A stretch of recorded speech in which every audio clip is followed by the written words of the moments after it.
Chronological Bible Reading Day 101, 1 Samuel 13 through 14 with original Hebrew vocabulary.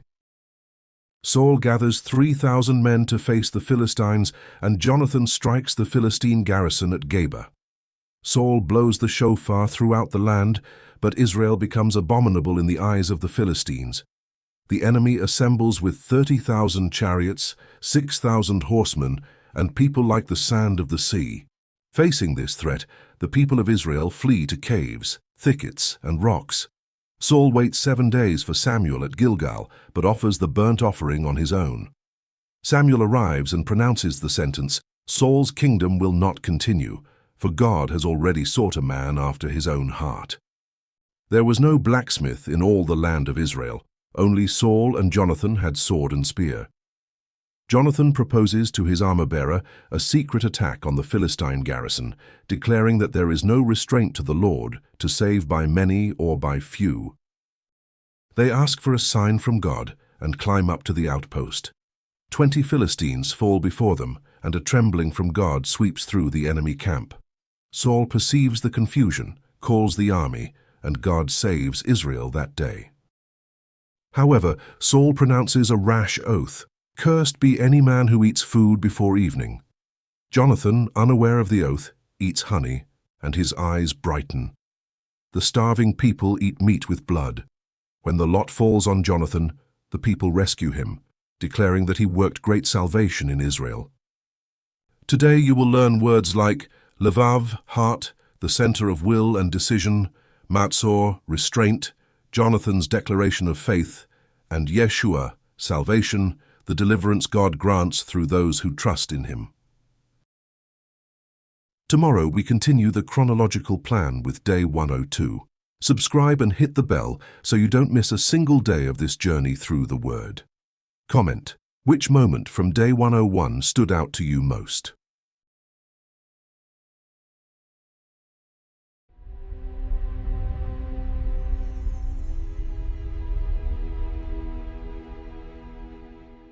First Samuel chapter 13.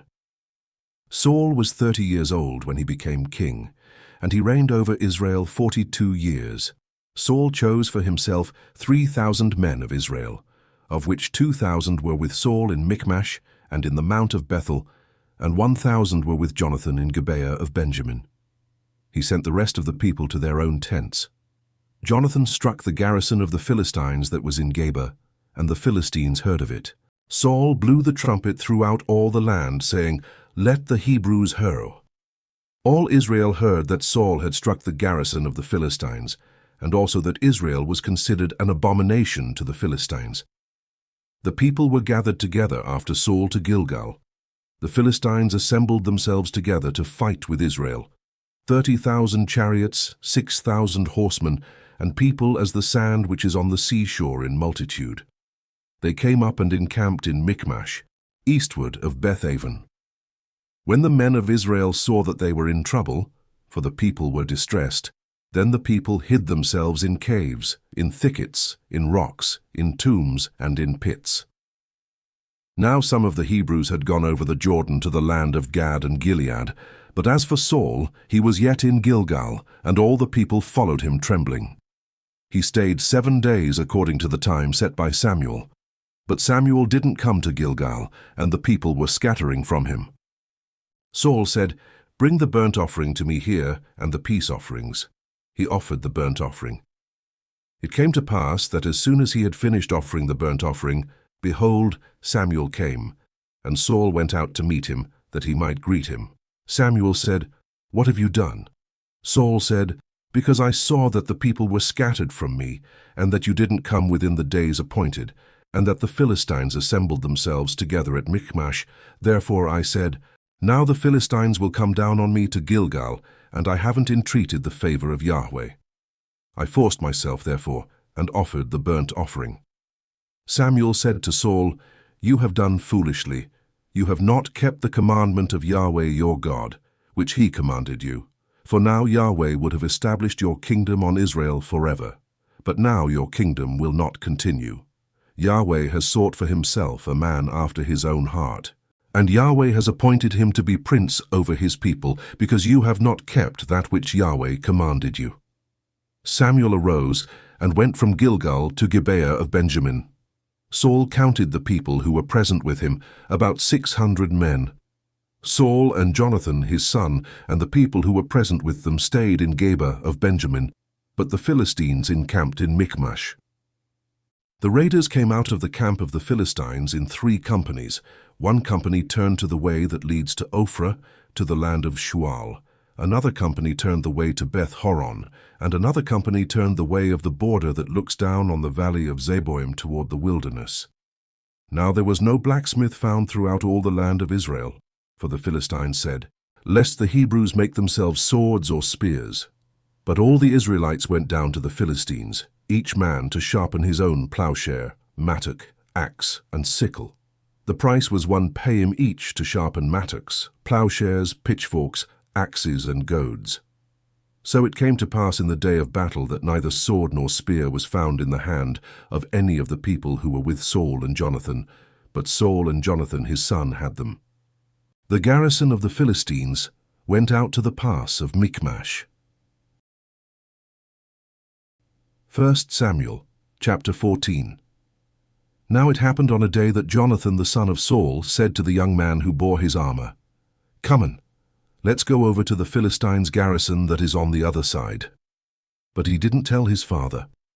Saul stayed in the uttermost part of Gibeah under the pomegranate tree, which is in Migron, and the people who were with him were about 600 men, including Ahijah the son of Ahitub, Ichabod's brother the son of Phinehas, the son of Eli the priest of Yahweh in Shiloh, wearing an ephod.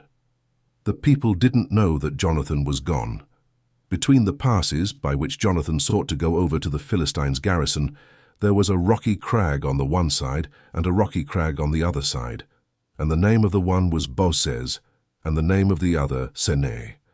The one crag rose up on the north in front of Michmash, and the other on the south in front of Geba. Jonathan said to the young man who bore his armor, "Come, let's go over to the garrison of these uncircumcised. It may be that Yahweh will work for us, for there is no restraint on Yahweh to save by many or by few." His armor-bearer said to him, "Do all that is in your heart. Go, and behold, I am with you according to your heart." Then Jonathan said, "Behold, we will pass over to the men, and we will reveal ourselves to them. If they say this to us, wait until we come to Yor. Then we will stand still in our place and will not go up to them. But if they say this, come up to Us, then we will go up, for Yahweh has delivered them into our hand. This shall be the sign to us."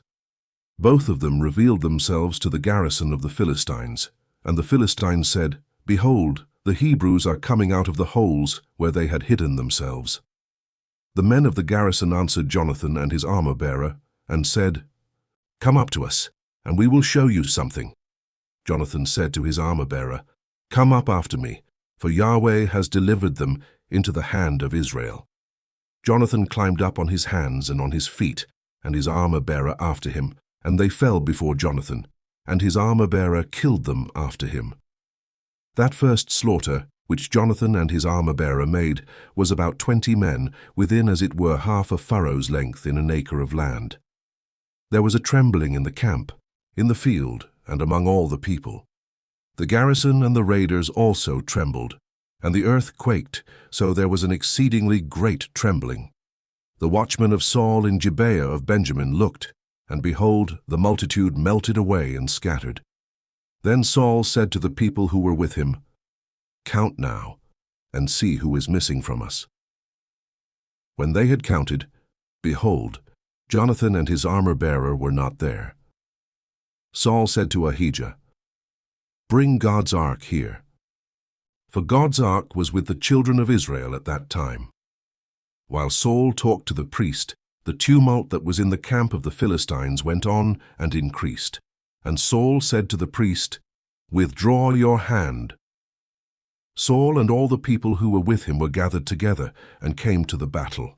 And behold, they were all striking each other with their swords in very great confusion. Now the Hebrews who were with the Philistines before, and who went up with them into the camp from all around, Even they also turned to be with the Israelites, who were with Saul and Jonathan. Likewise all the men of Israel who had hidden themselves in the hill country of Ephraim, when they heard that the Philistines fled, even they also followed hard after them in the battle. So Yahweh saved Israel that day, and the battle passed over by Beth-aven. The men of Israel were distressed that day, for Saul had adjured the people, saying, "Cursed is the man who eats any food until it is evening, and I am avenged of my enemies." So none of the people tasted food. All the people came into the forest, and there was honey on the ground. When the people had come to the forest, behold, honey was dripping, but no one put his hand to his mouth, for the people feared the oath. But Jonathan didn't hear when his father commanded the people with the oath. Therefore he put out the end of the rod that was in his hand, and dipped it in the honeycomb, and put his hand to his mouth, and his eyes brightened. Then one of the people answered and said, "Your father directly commanded the people with an oath, saying, 'Cursed is the man who eats food today.'" So the people were faint. Then Jonathan said, "My father has troubled the land. Please look how my eyes have brightened, because I tasted a little of this honey. How much more? If perhaps the people had eaten freely today of the plunder of their enemies which they found. For now there has been no great slaughter among the Philistines. They struck the Philistines that day from Michmash to Aijalon. The people were very faint, and the people pounced on the plunder and took sheep, cattle, and calves, and killed them on the ground, and the people ate them with the blood. Then they told Saul, saying, "Behold, the people are sinning against Yahweh, in that they eat meat with the blood." He said, "You have dealt treacherously. Roll a large stone to me today." Saul said, "Disperse yourselves among the people, and tell them, 'Every man bring me here his ox, and every man his sheep, and kill them here and eat, and don't sin against Yahweh in eating meat with the blood.'" All the people brought every man his ox with him that night, and killed them there. Saul built an altar to Yahweh. This was the first altar that he built to Yahweh. Saul said, "Let's go down after the Philistines by night, and take plunder among them until the morning light. Let's not leave a man of them." They said, "Do whatever seems good to you." Then the priest said, "Let's draw near here to God." Saul asked counsel of God, "Shall I go down after the Philistines? Will you deliver them into the hand of Israel?" But he didn't answer him that day. Saul said, "Draw near here, all you chiefs of the people, and know and see in whom this sin has been today. For as Yahweh lives, who saves Israel, though it is in Jonathan my son, he shall surely die." But there was not a man among all the people who answered him. Then he said to all Israel, "You be on one side, and I and Jonathan my son will be on the other side." The people said to Saul, "Do what seems good to you." Therefore Saul said to Yahweh, the God of Israel, "Show the right." Jonathan and Saul were chosen, but the people escaped. Saul said, "Cast lots between me and Jonathan my son." Jonathan was selected. Then Saul said to Jonathan, "Tell me what you have done." Jonathan told him and said, "I certainly did taste a little honey with the end of the rod that was in my hand, and behold, I must die." Saul said, "God do so and more also, for you shall surely die, Jonathan." The people said to Saul, "Shall Jonathan die, who has worked this great salvation in Israel? Far from it.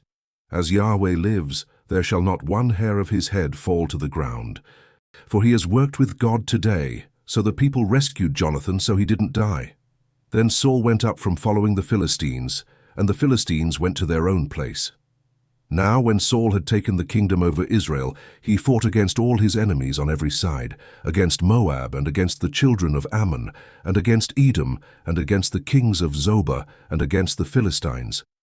Wherever he turned himself, he defeated them. He did valiantly and struck the Amalekites, and delivered Israel out of the hands of those who plundered them.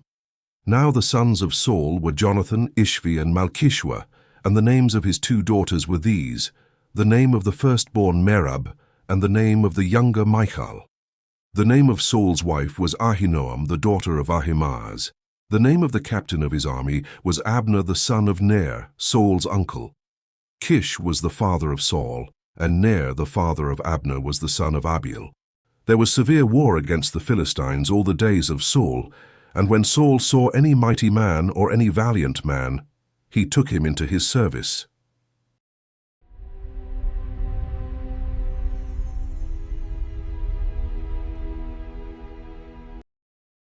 We close here day 101 of our journey through the Word. In 1 Samuel 13 and 14, we witnessed Saul's disobedience costing him the kingdom, while Jonathan's courageous faith demonstrated that Yahweh needs no great army to deliver his people. Day 101 completed.